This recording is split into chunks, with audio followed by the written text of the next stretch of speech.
My name is Ethan Carter, 29, born and raised in Raleigh, North Carolina. I've always been the quiet type, not shy, just observant. I see patterns where others don't. I catch the way people shift in their chairs when they lie, how their eyes flicker before they make a move. Maybe that's what made me a good strategist. Not in war, but in business. I wasn't born with money. My dad was a mechanic, mom worked as a receptionist at a dental clinic. I paid my way through community college and then transferred to UNC Chapel Hill to major in business. That's where I met Troy Benson. Troy had charisma, the kind that walked into a room before he did. Blonde, lean, always cracking jokes, he could sell water to a drowning man. We hit it off quickly. Me, the thinker. Him, the talker. It was the perfect partnership. Or so I thought. After graduation, we both returned to Raleigh. I had started tinkering with a mobile app idea, something that could connect local freelancers with small businesses. A sleek, AI-powered marketplace with fair rates and zero commission. I called it SkillBridge. It was still rough, just mock-ups on Figma and a pitch deck I worked on night after night in my apartment. Troy would come over often. Pizza boxes stacked high, Red Bulls in the fridge, music low while we brainstormed. He'd toss ideas around, sure, but it was always understood. This was my idea. I was the one coding. I was the one scraping by on freelance gigs to fund AWS servers. One night, he asked, "You ever think about pitching this to investors?" "Eventually," I said, "once I iron out the bugs." He nodded, a strange glint in his eye. "Let me know if you want help. I've got a few contacts." At the time, I thought it was generous. Looking back, I should have paid attention to that glint. Weeks passed. Troy became harder to reach. His usual evening visits turned into vague texts. Busy. Out of town. Talk soon. Then came the whisper. I was at a local startup event mingling when someone from the tech scene, Jessica Myers, a sharp VC associate, said, I heard someone launch something similar to SkillBridge. Thought it was you." I froze. What was it called? WorkNet, I think. I didn't catch the founder's name. I laughed it off, but my stomach dropped. A cold weight settled in my chest. Later that night, I Googled it. WorkNet app, founded by Troy Benson. I clicked through the landing page. My design. My copy. Even the same tagline I scribbled in my notebook months ago. Connecting local talent to local business. No middlemen. No limits. That was mine. Every line. Every idea. The betrayal was so exact, so calculated. It didn't even feel real. I closed the laptop, heart pounding. Was I paranoid? Maybe he just built something similar? But no. Even the UI was eerily close. I went back to our shared Google Drive, and just like I feared, everything had been wiped. Deleted. The Figma files, the pitch decks, the whiteboard screenshots. Gone. I called him. Straight to voicemail. I texted, "We need to talk." No reply. That night, I couldn't sleep. I kept cycling through memories. That last brainstorming session. His interest in my launch timeline. His sudden absence. Everything clicked. The betrayal wasn't sudden. It had been building, brick by brick, right under my nose. I looked around my apartment. Sticky notes still on the wall. My laptop open to terminal code I had written. And somehow, despite the nausea and fury, I wasn't broken. I was determined. This wasn't over. Not by a long shot. At first, I thought I was imagining things. It started with an email not even sent to me. I was CC'd by mistake on a thread involving the executive hiring team. The subject line read, "Consultant onboarding, review attached profile." I almost deleted it without opening, assuming it was company spam, but something about it caught my eye. There was a name that seemed oddly familiar. Douglas E. Warren. No way, I thought. Not that Douglas. I clicked the attachment, and as the document loaded, a chill slid down my spine. It was him. Same smug photo. Same folded arms. Same artificial smile I'd stared at from across a desk for 4 years while he told me I wasn't strategic enough for promotions. The man who'd once sneered at my ideas during Monday meetings, now applying for a consulting role at my company. At first, I laughed. a dry, startled kind of laugh that didn't quite reach my chest. I leaned back in my chair, staring at the screen, unsure whether to feel triumphant or furious. Why was he applying here? Had he been fired? Laid off? Or worse, was he doing this just to get close to me again? I didn't know. But one thing was clear. Something was off. The timing. The sudden presence. The fact that no one had mentioned his name, not even during the hiring board briefings. It wasn't adding up. I scrolled down to read the summary in the attachment. He had rewritten history, led growth initiatives that doubled client retention, built strategic culture shift across 3 verticals. Even the way he listed our old company was suspicious. He called it a dynamic leadership incubator. The only thing that incubator ever grew was his ego. I closed the file and stared at the wall of my office. The air conditioner hummed softly above, but the rest of the room felt suffocating. Why here? Why now? Was it karma? Coincidence? Or something darker? The rest of the day dragged by, each interaction tainted by this strange, lingering unease. I went through my usual meetings, nodded through forecasts, and reviewed project decks, but my mind kept circling back to him. Back to that memory, my last day working under Douglas. He'd called me into his office at 6:30 p.m. sharp. Everyone else had left. He kept the blinds drawn and leaned across his desk with that same condescending tilt of the head. "You're just not leadership material, Ryan," he'd said flatly, tapping his Montblanc pen against the wood grain. "You're good at numbers, not people. Maybe consider scaling back your expectations." That sentence had lived in my head like an echo chamber. It had whispered in every moment of doubt since. But now? Now he wanted into my world. Later that week, things got weirder. I overheard 2 senior managers talking outside the elevator. Yeah, apparently he's got tons of experience. Global markets. Risk management. Might help with the Southbridge project, one said. The other replied, "Let's hope he doesn't bring any baggage." Word is, his old firm crashed and burned. I stepped off the elevator before they noticed me and walked directly to HR. "Is it true we're bringing in a new consultant?" I asked my director of people, Amina. She blinked. "Yes, why?" "Just curious," I said, keeping my face neutral. "What's his name?" She pulled up a file on her screen. "Douglas Warren." "Know him." I could have lied. Could have said no and let him walk right in. But instead, I offered a slow smile. "I used to work under him." She looked up, surprised. "Really? Any insight we should know?" I paused for a moment. The petty side of me wanted to say, "He's a fraud." But another part of me, the one that had survived him, said something else. "I think you should ask him why he left his last job." She raised an eyebrow but nodded. Duly noted. As I walked back to my office, I wasn't sure what unsettled me more, that he was trying to slide in quietly, or that he'd rewritten his history so completely. The next day, I saw him. He arrived early for his meeting with the partners. I caught a glimpse of him in the glass lobby. Gray suit, leather briefcase, same heavy swagger. He stood at the receptionist's desk, pretending to check his watch as if he weren't half nervous.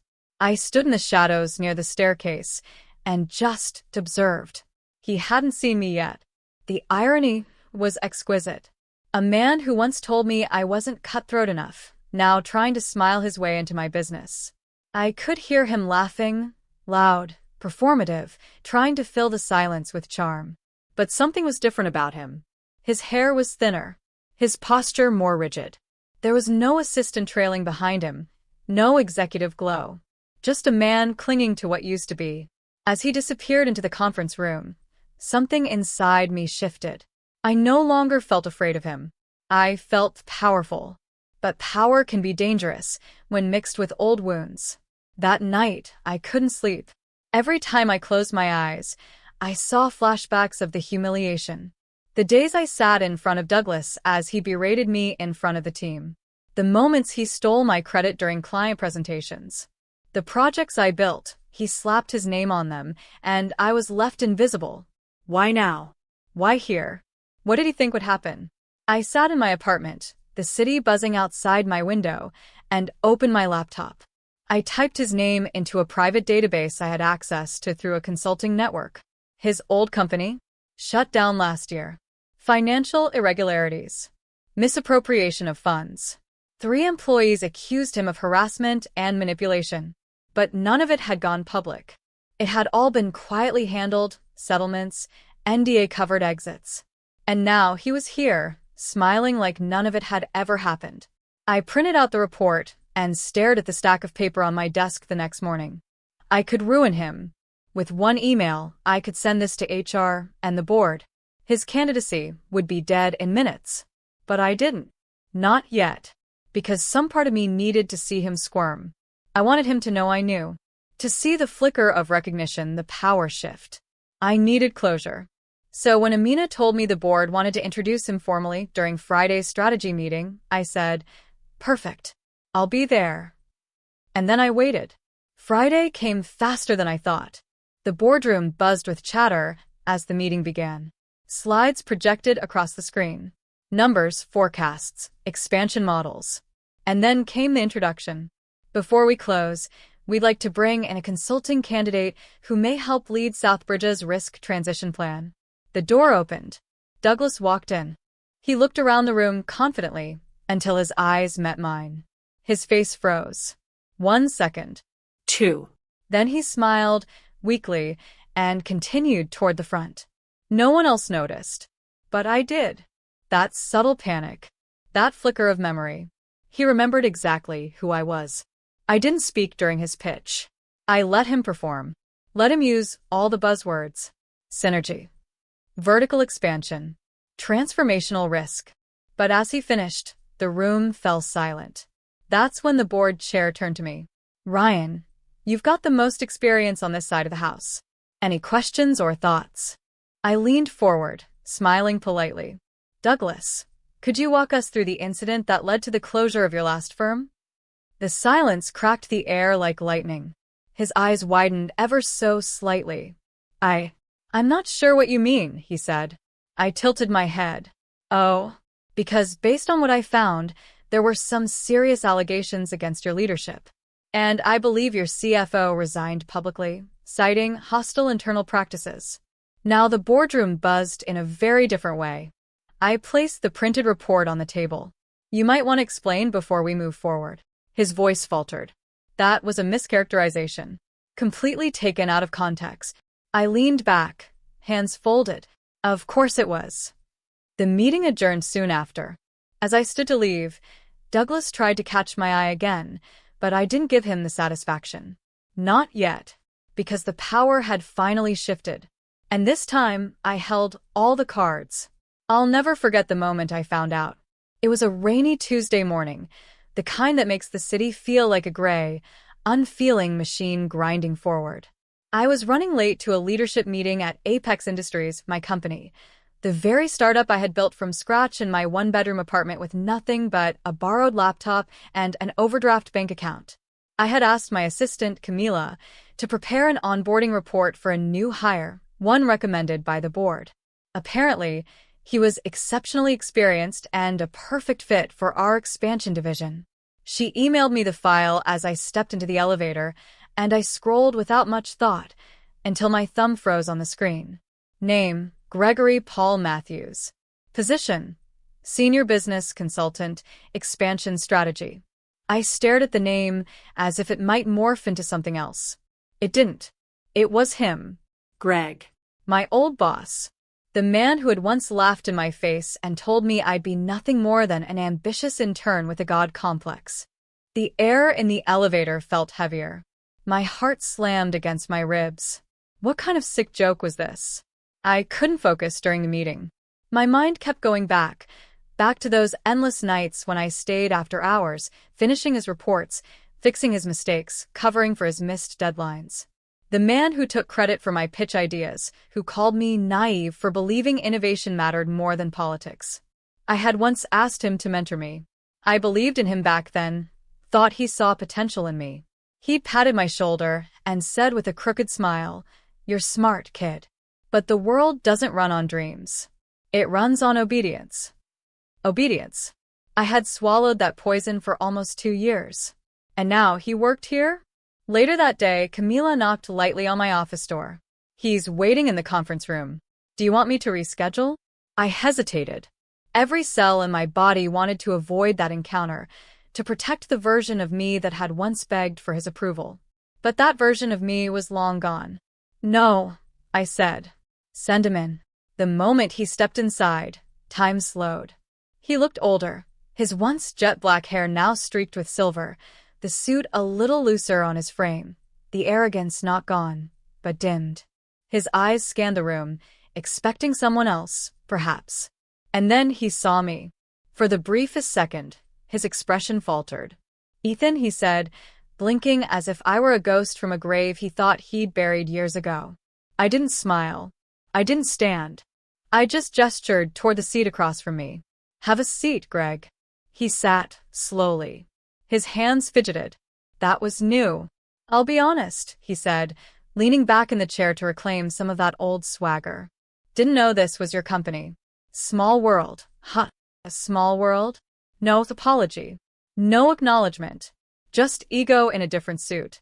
I'm surprised you applied. I replied evenly. I didn't. Got recruited by your board, actually. They loved my track record. Guess someone finally noticed all the results I was generating back in the day. He smirked like it was a shared memory. But I wasn't sharing anything. You mean the results you took from me? I said, my voice cutting sharper than I expected. His smile faltered. Come on, Ethan. That was years ago. You were a kid. We were all just trying to survive the corporate chaos. You told me I'd never succeed. You told me I didn't have what it takes. He shrugged. Tough love. Look at you now. It clearly worked. I leaned forward, my voice low, deliberate. No. I succeeded despite you. Not because of you. Don't get that twisted. There was silence. A long one. Then he cleared his throat. Listen, if I said anything back then that crossed a line, I apologize. But I'm here now, willing to contribute. Help grow your vision. Fresh start. A part of me wanted to scream. Another part felt vindicated. But the most surprising part? I felt nothing. No anger. No revenge-fueled high. Just clarity. I had already won. That night, I sat in my penthouse office overlooking the city skyline. A glass of scotch in my hand. The wind howled outside, and the rain left streaks on the floor-to-ceiling windows. I looked back at the day I'd walked out of his firm, jobless, humiliated, and full of doubt. And then I looked at where I was now. The company, the team, the future. He worked for me now. He'd have to report to the very man he once dismissed. I should have felt triumph. I should have felt satisfaction. But what I really felt was peace. And maybe a flicker of pity. Because for all his years in the game, Greg never realized. People remember how you made them feel. And I remembered everything. It happened during the quarterly team meeting, my first one as CEO. I had intentionally delayed the restructuring announcement, watching from my polished glass office as tension rippled through the company like a silent current. No one suspected what was coming, especially not him. Eric. He sat 3 rows back from the podium, his posture stiff, his jaw twitching the way it always had when he felt threatened. I remembered that twitch too well. It had hovered over me like a curse every time he insulted my work, dismissed my ideas, and chuckled when I said I'd eventually lead. I cleared my throat and stepped to the microphone. Good morning, everyone. I began, my voice firm, steady, rehearsed to perfection. Today marks a major turning point, not just for our company, but for the values we stand by moving forward. I saw his head tilt, just slightly. His eyes narrowed, reading between the lines. I watched his knuckles tighten around the pen in his hand. We are restructuring leadership, I continued. We've reviewed performance, conduct, and long-term value alignment. As a result, there will be some reassignments. A low murmur echoed through the room. Eyes darted across the space. Eric's posture stiffened further. He knew. And before I continue, I added, shifting my gaze directly to him, I want to thank someone who once told me I'd never succeed. Someone who said I lacked executive instincts. I let the silence stretch. That person is now stepping into a new role under my supervision. Eric didn't move. His face remained blank. But I knew him too well. Behind that mask was a brewing storm of humiliation, denial, and disbelief. After the meeting, he tried to escape. I caught him in the hallway. "You think this is funny?" he asked sharply, the bravado flickering in his voice. "You planned this. You set me up." "I didn't have to," I replied, folding my arms. "You set yourself up the moment you underestimated me." He scoffed, trying to summon the old power he used to wield over me. "You got lucky. This kind of position, it's political. Temporary." I stepped closer, looking him straight in the eye. "Is that how you justify it to yourself? That I didn't earn this?" His silence said everything. "You crushed my ideas, mocked my potential, and now you want to rewrite the story, like I cheated my way up here?" "I did what I had to do," he muttered. "You were too soft, too emotional." I laughed, cold, dry, unforgiving. And yet here I am, resilient, visionary, running the company you tried to bury me in. He shifted, glancing around to make sure no one was listening. "So, what now? You fire me? Humiliate me publicly?" "No," I said. "I'm not like you, but I will hold you accountable. Your new role reflects the exact value you've brought to this company, and that's being closely watched." His eyes burned with quiet rage. But beneath it, I saw something even more bitter: recognition. The silent acceptance that the tables had turned, irreversibly. "You're going to regret this," he hissed. "No, Eric," I whispered. "You are. You already do." Just then, someone called for me from the executive suite. I turned my back on him without another word, the clack of my heels punctuating each step, like a metronome counting down the last beat of his illusion of power. And in that moment, I didn't feel triumphant. I felt free. Free from the weight of his voice inside my head. Free from the belief that I was never enough. Free from the chains of his judgment. I had nothing left to prove, but I could see in his eyes, he now had everything to regret. The boardroom was quiet, but not peaceful. It was the kind of silence that carried weight, heavy with realization, discomfort, and a quiet reckoning. My former boss, Richard Caldwell, sat across the long polished table, his back straight, hands folded, eyes lowered ever so slightly. He hadn't spoken much since the meeting began. Not out of fear. Richard wasn't the kind to be afraid of anyone, but out of something more unnerving: shame. And I saw it all. The twitch of his jaw. The way his pen trembled slightly against the notepad. The way he couldn't quite meet my gaze. Because now I was CEO. And he was my subordinate. This was no accident. I didn't stumble into this position. It had taken me years of long nights, humiliation, rejection, and grinding work. Richard's voice had echoed through much of it. "You're not management material. You're replaceable. You don't have what it takes." I'd carried his words like stones in my pocket. At first, they weighed me down. Later, they sharpened me. And now here we were. After I'd called him out during the last meeting, his denial, his deflection, and my firm reminder of the truth, the rest of the executive team had watched with barely concealed curiosity. Most of them knew the story. Whispers of it had long circulated through the company. The underdog who had risen. The ex-assistant who'd outpaced everyone. Richard now sat on the lower tier of management, overseeing a team I had handpicked. It was poetic in a way. But it didn't feel like victory. Not entirely. That night, as I sat in my corner office staring out at the city lights, I felt the strange emptiness that success sometimes leaves behind. The path to get here had cost me more than I expected: friendships, sleep, even pieces of my own gentleness. I'd won. But what did winning mean when your opponent was someone you once looked up to?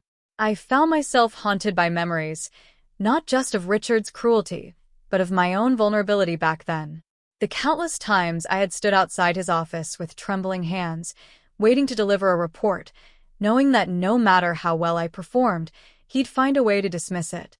"You're trying too hard," he once scoffed. "That's not leadership. It's desperation." It was almost funny now because desperation had made me a leader. Desperation to never again feel that powerless, that invisible. Yet I didn't feel vindicated watching him carry out the menial reports I now assigned. Instead, I felt a slow-burning ache, a recognition of the twisted cycle of ego and power. Was I becoming him? Had I stepped into his shoes? Or had I simply buried my old self beneath the same ambition he once wielded like a whip? I couldn't shake the image of him from years ago, smug, confident, untouchable, and now reduced. Smaller somehow, not because of his title, but because something inside him had folded. Was that my doing? Or was it karma? A few weeks later, I was heading home late when I saw Richard leaving the building alone. It was pouring rain. He had no umbrella, just a folder clutched to his chest, shielding it like something fragile. Something in me paused. I should have walked past him. Let him be. Let the rain soak whatever ego he had left. But I couldn't. Not completely. Need a ride? I asked through the open window of my car. He looked at me, stunned. For a second, I thought he'd refuse. Pride is a hard thing to drown. But finally, with a nod, he climbed in. Water dripped from his coat onto the leather seats, but I didn't care. We drove in silence for a few minutes before he finally spoke. "I was hard on you," he said quietly. "Too hard." I didn't answer. I didn't trust my voice. He added, "I thought breaking people made them stronger. But I think I just broke people." I turned toward him, but he wasn't looking at me. Just out the window. His reflection ghosted against the glass. "Did it ever get easier for you?" he asked. I paused. "No. But I got better at hiding the parts that hurt." He nodded slowly. "I was wrong about you. That was all. No excuses. No elaborate apologies. Just a sentence wrapped in decades of power, mistakes, and frailty." I dropped him off near the train station. He stepped out, folder still in hand, and paused before closing the door. "Thank you," he said, looking at me for the first time with something real in his eyes. Then he walked into the rain. And I sat there, headlights cutting through the mist, wondering if that moment had just closed a chapter or opened a new one. As he disappeared into the shadows, soaked and silent, I finally understood. Sometimes success isn't about beating the people who broke you, it's about becoming someone they'd never dare to break again.